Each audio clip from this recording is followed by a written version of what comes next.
வணக்கம் நண்பர்களே. அண்மை செய்திகளில் இஸ்ரேல் பாலஸ்தீன் அப்டேட். இன்றைக்கி ஒரு மகிழ்ச்சியான செய்தி இருக்குது.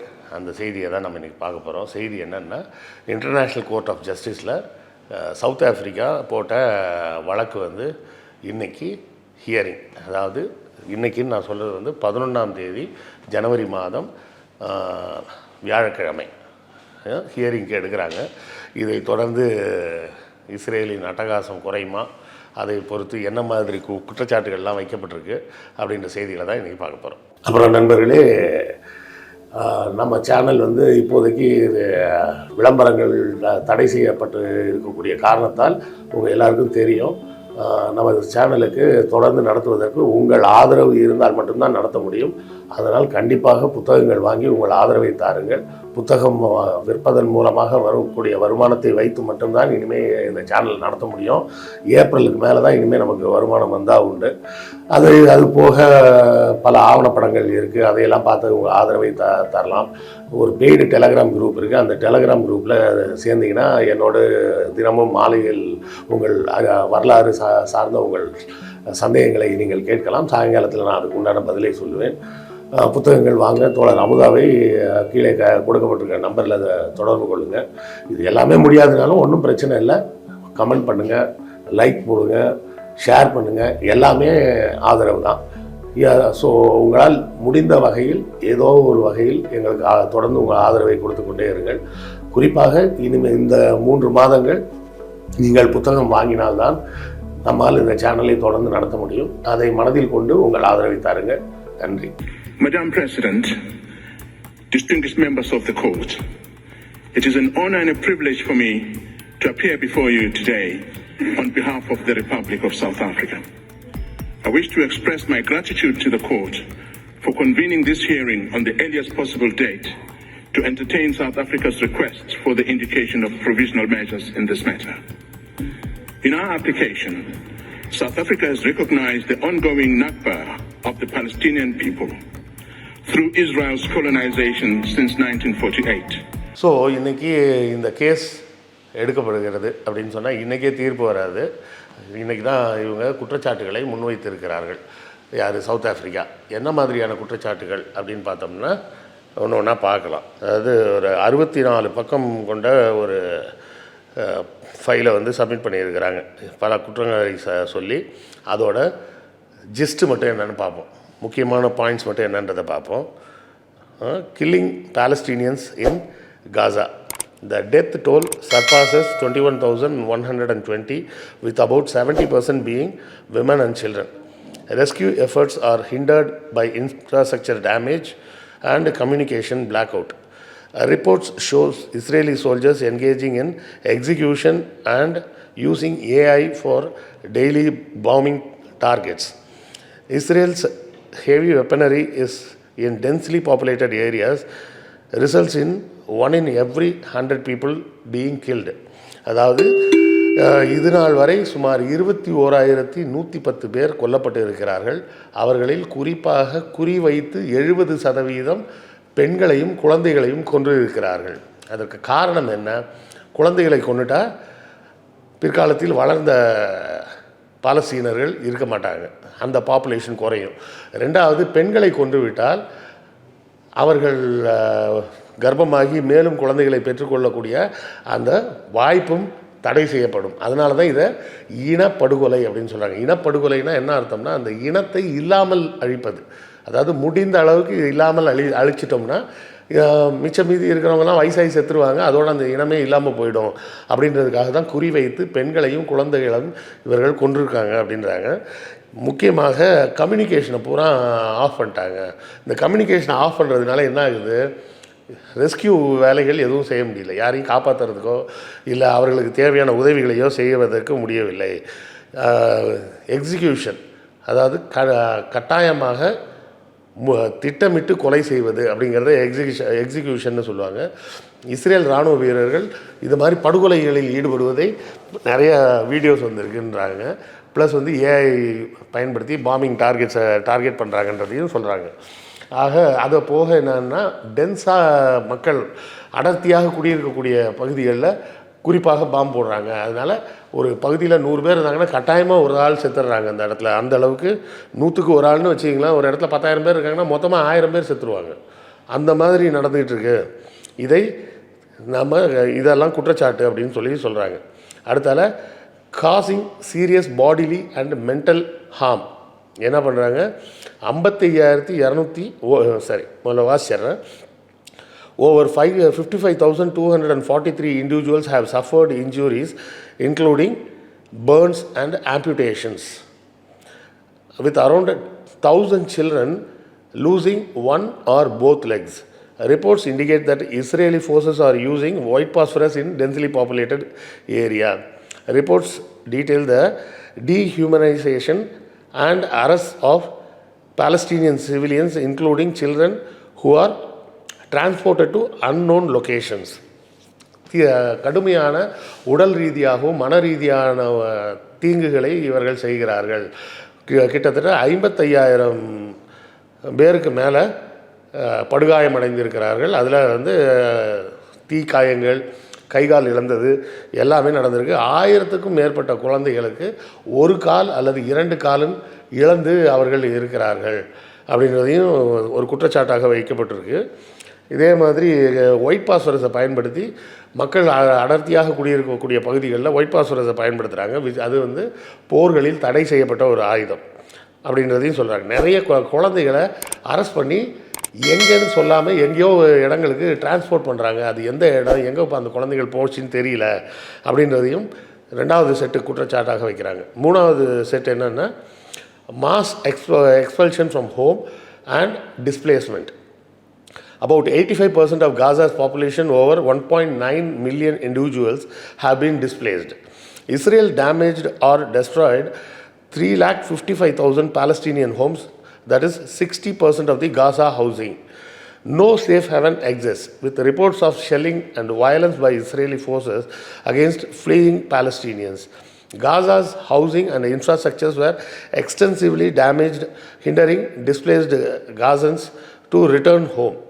அதாவது சுமார் 85% மக்கள் தாங்கள் ஏற்கனவே குடியிருந்த பகுதியிலிருந்து வேறு இடங்களுக்கு செல்ல வேண்டிய கட்டாயத்துக்கு ஆளாகி இருக்கிறார்கள். சுமார் 60% குடியிருப்பு பகுதிகள் எல்லாமே அழிக்கப்பட்டிருக்கு. கிட்டத்தட்ட 3,55,000 குடியிருப்பு பகுதிகள் சுத்தமாக அழிக்கப்பட்டு விட்டது. இவர்கள் திரும்பி செல்வதற்கு வீடுகளும் இல்லை. அதோடு சேர்ந்து இப்படி தப்பிச்சு ஓடுறவங்களையும் விடாமல் துரத்தி கொள்கிறாங்க. அவர்கள் உயிர் வாழவே எந்தவித வாய்ப்பும் இல்லாமல் இருக்குது. இது ஒரு பெரிய பிரச்சனை பொதுமக்களுக்கு. Deprivation of access to adequate food and water. Israel has imposed a complete siege on Gaza, cutting off electricity, food, water and fuel. Widespread starvation of 93% Gaza population. Oxfam and Human Rights Watch commissions accuse Israel of using starvation as a weapon of war. Agricultural lands, crops, orchards and greenhouses are destroyed. Severe water shortage, only 1.5 to 1.6 liters per person is available. இந்த 3வது set குற்றச்சாட்டு ரொம்ப சீரியஸானது. என்னென்னா காசாவை முழுமையாக முற்றுகையிட்டு அவர்களுக்கு நீர், உணவு இரண்டும் கிடைக்காமல் இந்த இஸ்ரேல் வீரர்கள் பார்த்து கொள்கிறார்கள். இந்த போரில் அவர்கள் பயன்படுத்தக்கூடிய மற்றொரு முக்கியமான ஆயுதம் பட்டினி. அவர்களை பட்டினி போட்டே கொல்வது என்று முயற்சி செய்கிறார்கள். இருக்கக்கூடிய விவசாய நிலங்கள், தோட்டங்கள், பழமரங்கள் இருக்கக்கூடிய பகுதிகள் இது எல்லாமே முற்றிலுமாக அழிக்கப்பட்டு விட்டது. குறிப்பாக குடிதண்ணீர் இல்லை. ஒரு மனிதருக்கு, ஒரு இண்டிவிஜுவலுக்கு ஒரு நாளைக்கு 1.5 லிட்டர் தண்ணி தான் கிடைக்குதாங்க. அந்த 1.5 லிட்டர் தண்ணி தான் குடிக்கிறதுலேருந்து எல்லாத்துக்குமே பயன்படுத்தணும். வேறு எதுக்குமே அதாவது டாய்லெட் போகிறதுலேருந்து எல்லாமே யோசிச்சு பாருங்கள். 1.5 லிட்டர் தண்ணியில் எப்படி பயன்படுத்த முடியும்? அப்போ இந்த மக்களை பட்டினி போட்டு கொல்லணும் அப்படின்ற மாதிரி பிளான் பண்ணுறாங்க இவங்க அப்படின்றது அடுத்த குற்றச்சாட்டு. இதுக்கு அடுத்தது என்ன சொல்கிறாங்க, deprivation of access to adequate shelter, clothes, hygiene and sanitation. Hundreds seek shelter in UNRWA facilities have been killed, including 130 staff members. Shelters are overcrowded, posing a high risk of epidemic illness. These shelters have 486 people per toilet and just one shower for every 4,500 people. Menstruating girls and women face hygiene challenges amidst the acute shortages of external essentials like warm clothes for bleeding. இதை விட முக்கியமானது என்னென்னா UNRWA அப்படின்ற shelters இருக்குது. அந்த ஷெல்டர்ஸில் தான் இவங்கெல்லாம் தங்கியிருக்கிறாங்க, இந்த தப்பிச்சு போனவங்கெல்லாம். அந்த ஷெல்டர்ஸ் மேலேயும் இவர்கள் தாக்குதல் நடத்தி கொல்றாங்க மக்களை. பல 100 பேர் அங்கே வந்து கொல்லப்பட்டிருக்காங்க அப்படின்றதையும் சொல்கிறாங்க. அதுலேயும் அந்த ஷெல்டரை நடத்தக்கூடிய ஒரு 130 பேரும் சேர்ந்து வேறு இறந்துருக்கிறாங்க. இந்த ஷெல்டர்ஸ்லாம் ரொம்ப ஓவர் க்ரௌடாக இருக்கிறதுனால என்ன ஆகும்னா தொத்து வியாதிகள் எளிதில் பரவக்கூடும். அதனால் மக்கள் மேலும் தொல்லைக்கு ஆளாகலாம் அப்படின்றது ஒரு பிரச்சனை. அதாவது 450 பேருக்கு தான் ஒரு டாய்லெட் இருக்குதான். அப்போ யோசிச்சு பாருங்கள், 24 ஹவர்ஸும் பயன்படுத்தினா கூட 450 பேரும் ஒரே ஒரு தடவை அந்த டாய்லெட் பயன்படுத்துறதுக்கு எவ்வளோ கஷ்டமாக இருக்குன்னு யோசிச்சு பாருங்கள். 4500 பேருக்கு ஒரு குழாய் இருக்குது. அந்த குழாயில் வர தண்ணியில் தான் குளிக்கலாம். புரியுதா? இது ஒரு பிரச்சனை. இன்னொரு பக்கம் இதுக்கு நடுவில் பெண் குழந்தைகளும் என்ன பண்ணுவாங்க, அவர்களுக்கு இந்த மென்சஸ் வரக்கூடிய காலத்தில் அவர்களுக்கு ஹைஜீன் ப்ராப்ளம், சரியான நாப்கின் கிப்கின் எதுவும் கிடைக்காது. ஆனாலும் இந்த ஷெல்டரில் கிடந்து அவஸ்தைப்பட்டு இருக்கிறாங்க. அடுத்து என்னென்னு பார்த்தோம்னா deprivation of adequate medical assistance. Hospitals in Gaza are bombed, besieged and deprived of crucial resources, turning them into death zones. Individuals with severe burns undergo limb amputation without anesthesia or sterilized tools. Expert predicts death from the disease and hunger may surpass those from the airstrikes. Doctors and medics continue to be killed and systematically disappeared by the Israeli authorities. என்ன சொல்கிறாங்கன்னா, இவர்கள் குறிப்பாக மருத்துவமனைகள் எல்லாம் குறிவைத்து தாக்குகிறார்கள். அதுவும் போக என்ன ஆகுதுன்னா, போதுமான அனஸ்தீஷியா சுத்தமான கருவிகள் இல்லாமலேயே பலருக்கு ஆம்புடேஷன் செய்யப்படுகிறது. ஆம்புடேஷன்னா அந்த கைகளை வெட்டி நீக்குவது. ஏன்னா அடிபட்டு கசாமசான்னு இருக்கும், அதை வந்து வேறு வழி இல்லைன்னா கட் பண்ணி தான் எடுத்தாகணும். அந்த மாதிரி வேலையெல்லாம் அனஸ்தீஷியா கொடுக்காமையே வெட்டி எடுக்கிறாங்களாம், வேறு வழி இல்லாமல். வேணும்லாம் அவங்க செய்யலை, வேறு வழி இல்லாமல் அதெல்லாம் செய்யப்படுகிறது. எக்ஸ்பர்ட்ஸ் என்ன சொல்கிறாங்கன்னா, இந்த ஏர் பாம்பிங் இருக்க, ஏரோப்ளைன்லேருந்து பாம்பு போடுறாங்களே, அதை விட பசியும் பட்டினியாலும் நிறைய பேர் செத்து போவாங்க அப்படின்னு ஒரு எக்ஸ்பர்ட் கமிட்டி சொல்லியிருக்காங்களாம்.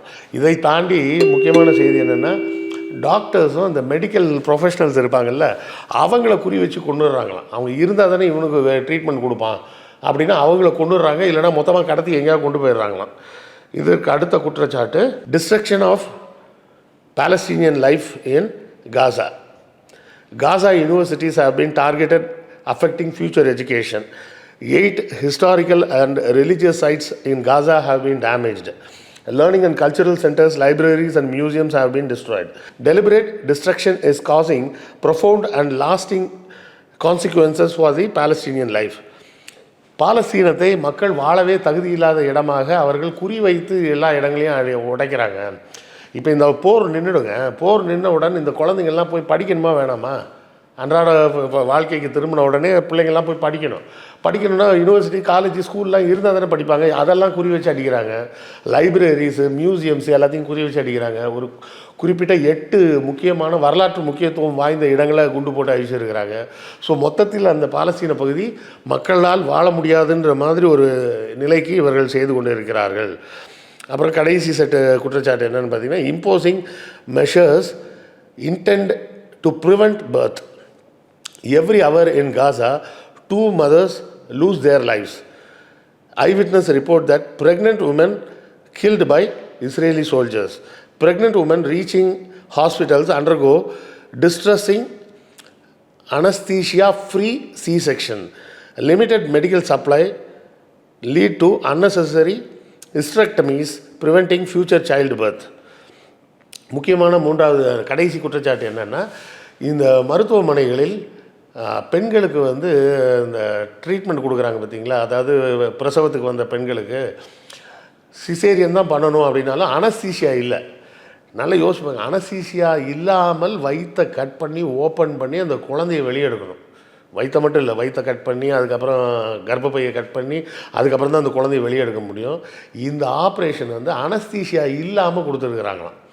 பெண்களை, அதிலும் குறிப்பாக ப்ரெக்னெண்ட்டாக இருக்கக்கூடிய பெண்களை இஸ்ரேலிய வீரர்கள் குறிவைத்து சுட்டு கொள்கிறார்கள் அப்படின்றாங்க.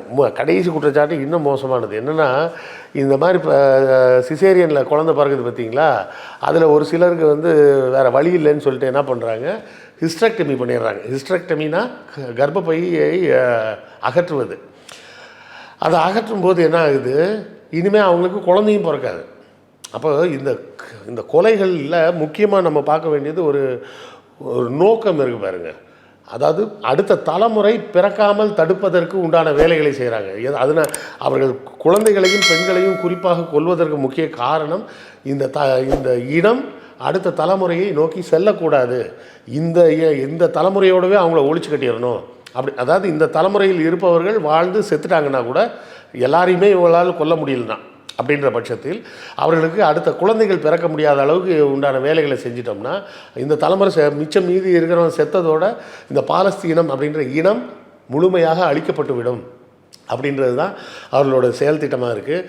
இதைத்தான் சவுத் ஆஃப்ரிக்கா குற்றச்சாட்டுகளாக இன்டர்நேஷ்னல் கோர்ட் ஆஃப் ஜஸ்டிஸில் 11ஆம் தேதி வச்சிருக்கிறாங்க.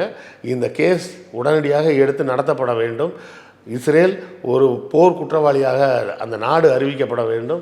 மக்களுக்கு இயல்பு வாழ்க்கை வருவதற்கும் அவர்களுக்கு அமைதி திரும்புவதற்கும் தேவையான நடவடிக்கைகளை இந்த இன்டர்நேஷ்னல் கோர்ட் எடுக்கும் என்று நம்புவோம். அதோட அப்டேட் வந்தவுடனே அடுத்த வீடியோவில் கண்டிப்பாக பேசுவோம். சந்திப்போம். நன்றி, வணக்கம். உங்களுக்கு இந்த வீடியோ பிடித்திருக்கும் என்று நம்புகிறோம். இந்த சேனலை சப்ஸ்கிரைப் செய்யுங்கள். எங்கள் வீடியோவை உங்கள் நண்பர்களுக்கு ஷேர் செய்யுங்கள். எழுத்தாளர் கிருஷ்ணவேலின் நூல்களை தமிழ்நூல் மன்றம் வெப்சைட் மூலமும் வாங்கலாம், வாட்ஸ்அப் மூலமும் வாங்கலாம். இரண்டுக்குமான லிங்க் டிஸ்கிரிப்ஷனில் உள்ளது. நன்றி.